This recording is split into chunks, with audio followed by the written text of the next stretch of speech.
Welcome to Watchtower History.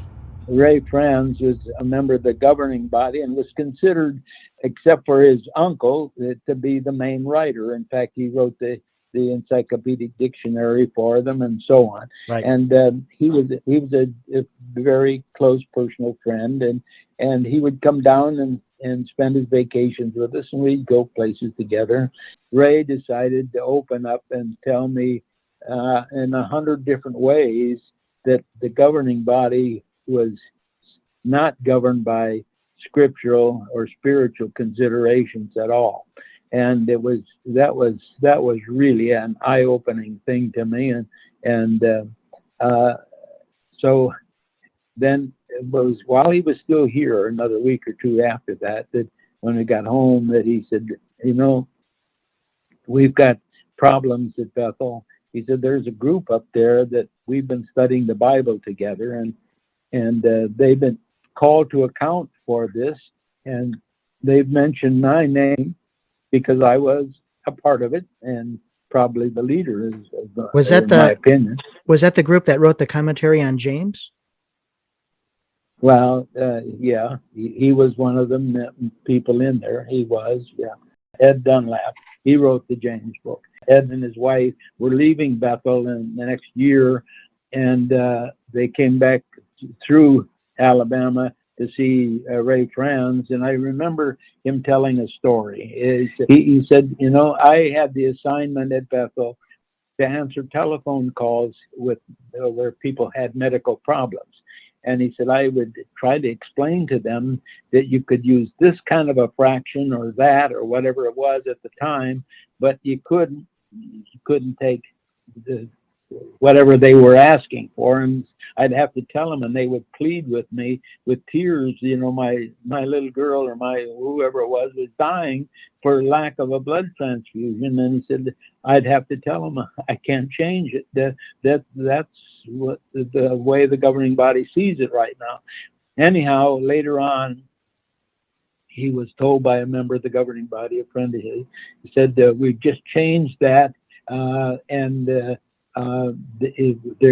you're going to be allowed to have, he mentioned to Ed Dunlap, he said, we're going to be able to allow people to take those certain kind of blood transfusions for whatever that disease or problem was.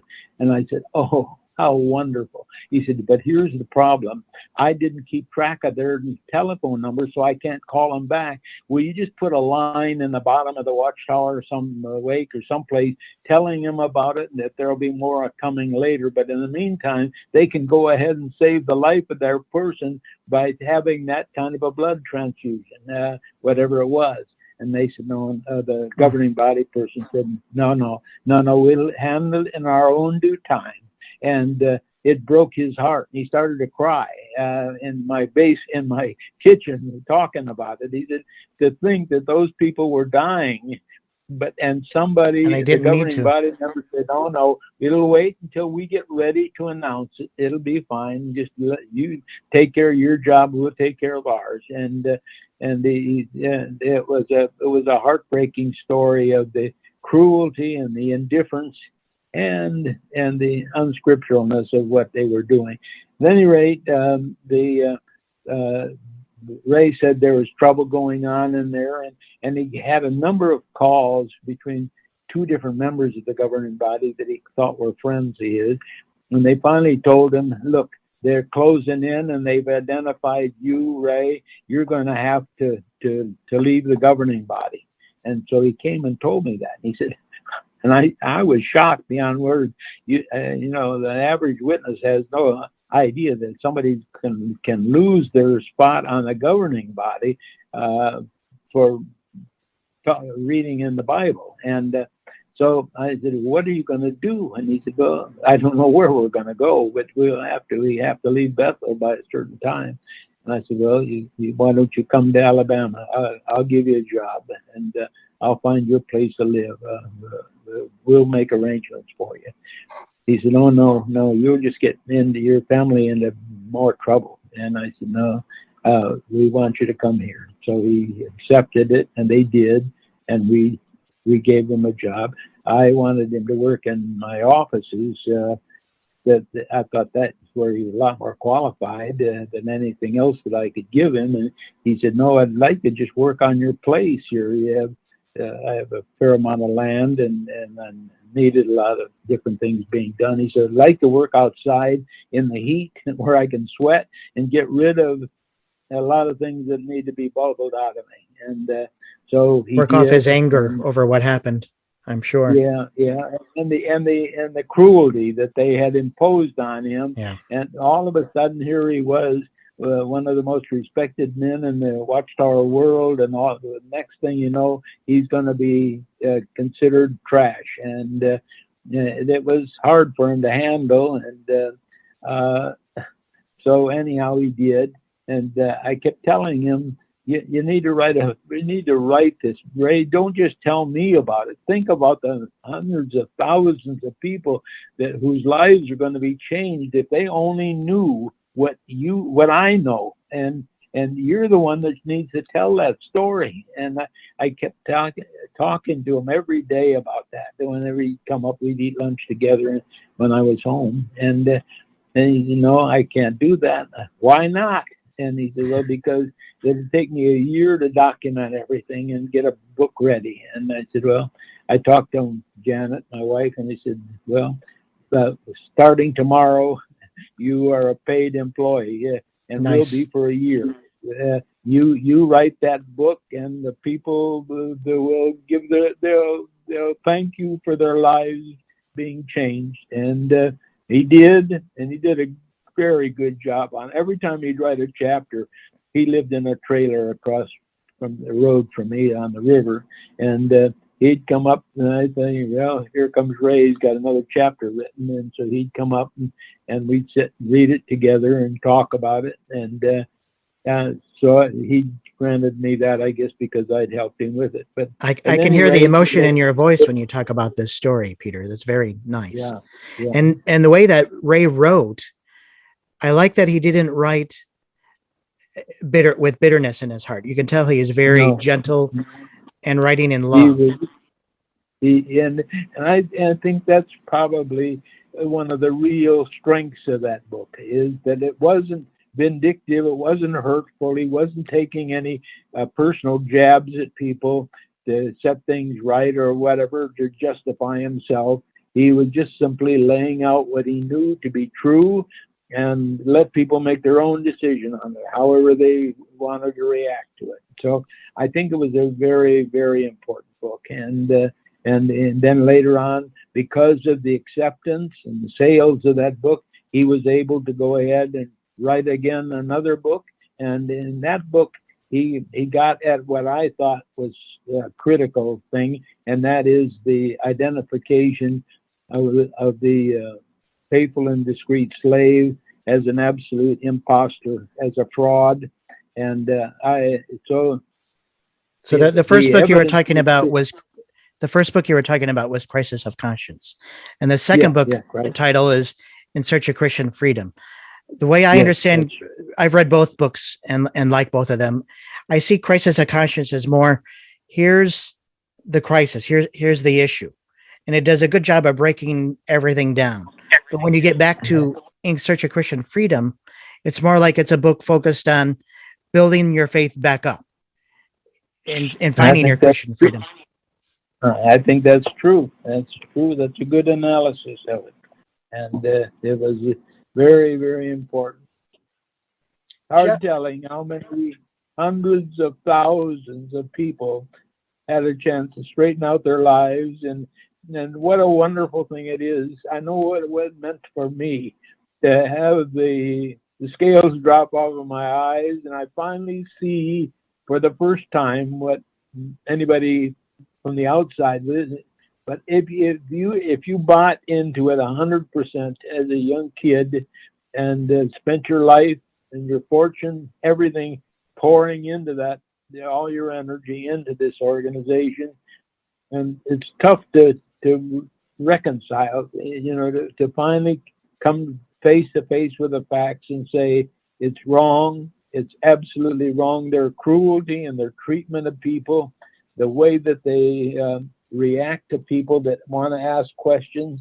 I always think of that one fellow, a friend of mine in Indiana.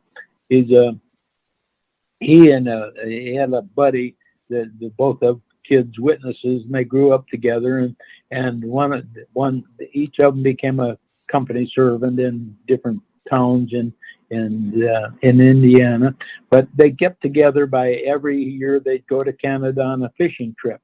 And one time, sitting around the campfire, he said, you know, he said, I've never been able to figure out the Gentile times. I can't make the numbers come out the way I think they are. And he said, I just don't understand it. And nothing more was said about it, just a casual comment. And the next thing he knows, he'd been called for a called committee to explain that. And they said, do you believe in the Gentile times or do you not? And he said, brother, I've explained it to my best friend confidentially that I can't understand it. I can't make the numbers come out. If you can help me with it, I'd sure appreciate it. They said, no, we're not here to explain anything. We're here to ask you a simple question. Do you believe it or do you not believe it? And he said, I told you, brothers, with tears, I want to believe it, but I can't. And they said, fine. And they disfellowshipped him. And his wife, his daughter that has 2 sons and lives in Florida, she called her dad to say, I understand you've been disfellowshipped, and I want you to know that your 2 grandsons that you think the world of will never speak to you again, not a word, for as long as you live. And it broke his heart. That's the kind of cruelty that finally broke my back. I couldn't handle that beating, that merciless treatment of people who sincerely want to ask questions or have reasons for doubt, because God knows there is reason for doubt. And when they ask sincerely, they're told, don't speak to anybody else. Nobody else will even say hello to you, and so on. So the cruelty of the Jehovah's Witnesses in their treatment of people was a very decisive factor. Although, as I explained it in my literature and that I've written on it, what I wanted to know was when did the Watchtower Society, when were they granted this great power to tell somebody that they're destroyed and will die at Armageddon? Who gave them that?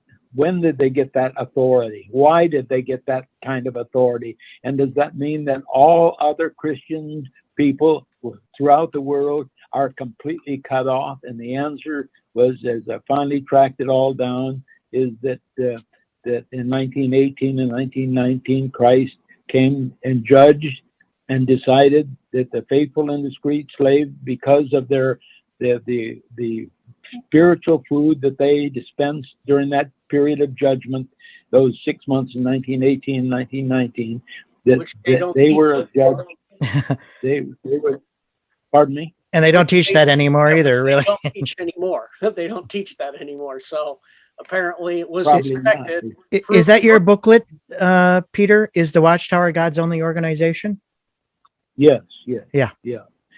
And in that, I tracked it down to my satisfaction that when they said all of the king's belongings had been given to them, that was a very pregnant comment to make, as scripture to pick up and apply to them, because if you have all of the king's belongings, then others have none.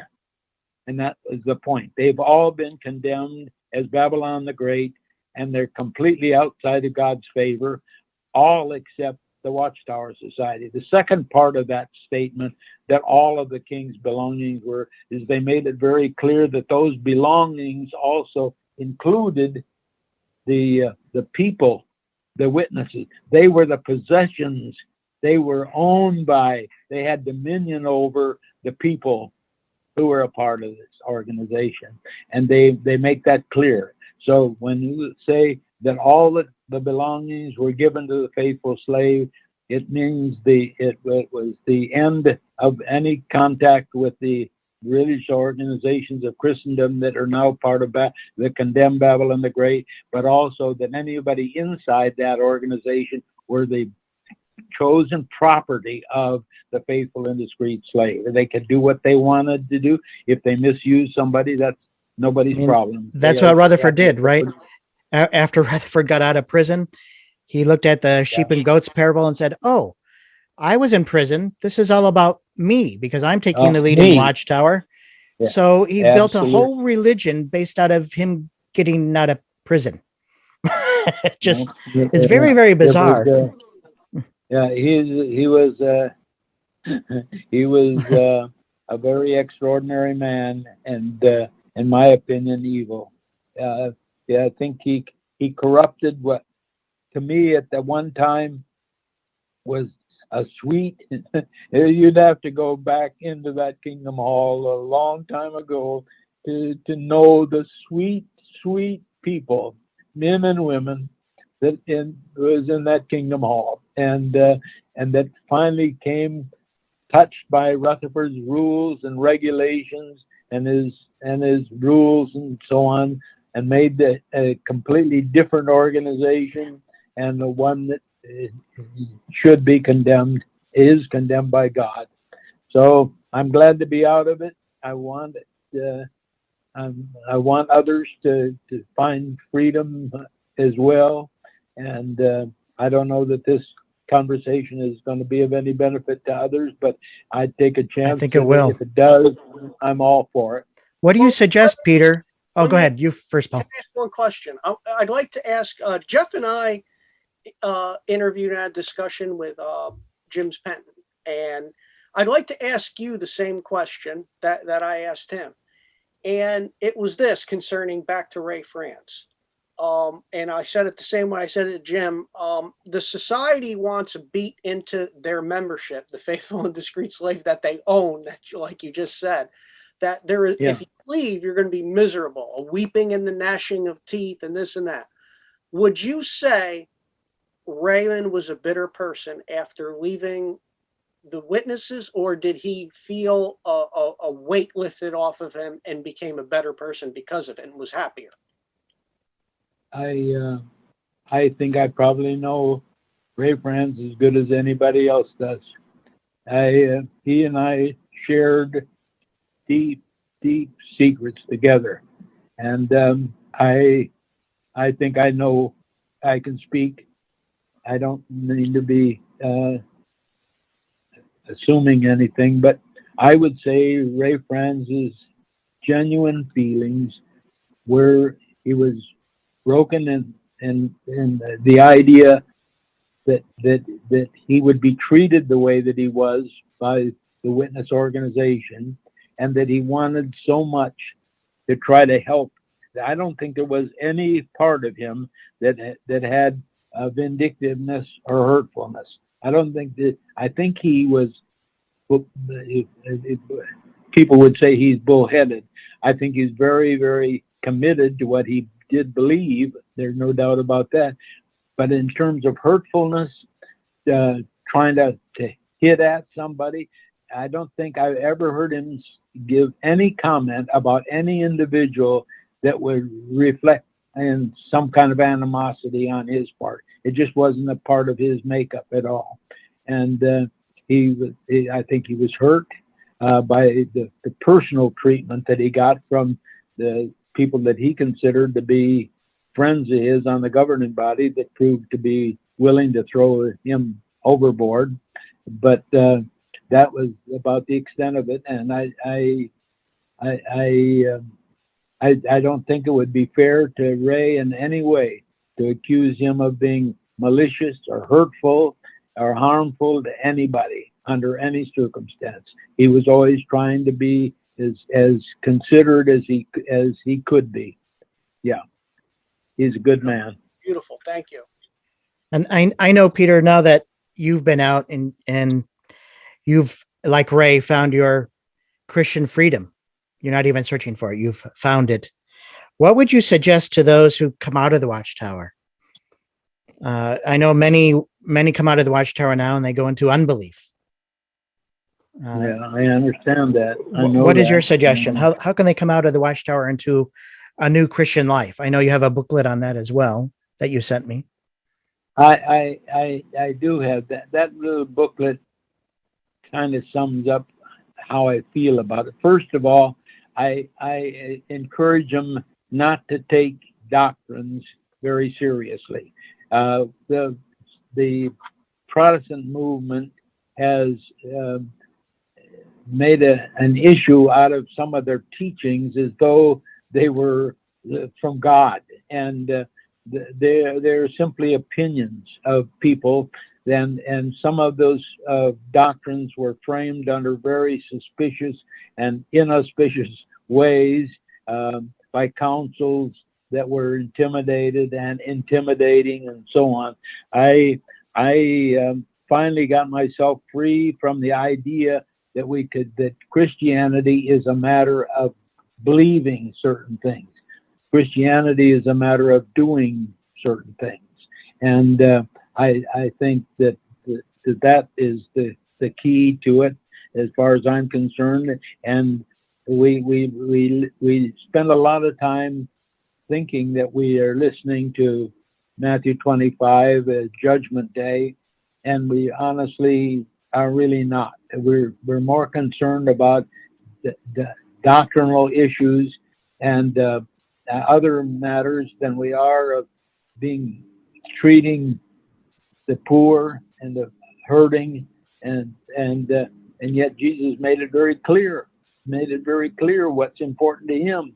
And so I think if we back up and take a look at what Jesus said, that he came not to condemn the world, and that's what the witnesses found themselves doing, that they found that they needed to condemn the world. And Jesus said, I didn't come to condemn the world. That was not my purpose. My purpose was to save the world. And the golden rule, right? And you got to get away from these doctrinal issues that divide us and that cause all kinds of problems within us and among us. Get free of that. Yeah, the real Christian life is in service of others and trying to help others. Love and the golden rule. Yeah, so that's also a couple books that you've written as well. The golden rule. Yeah. The best way to live. I think it's more important than most people think by far. I think that really sums up the way that people can get along, will get along in the kingdom of God. That it is the way to treat one another.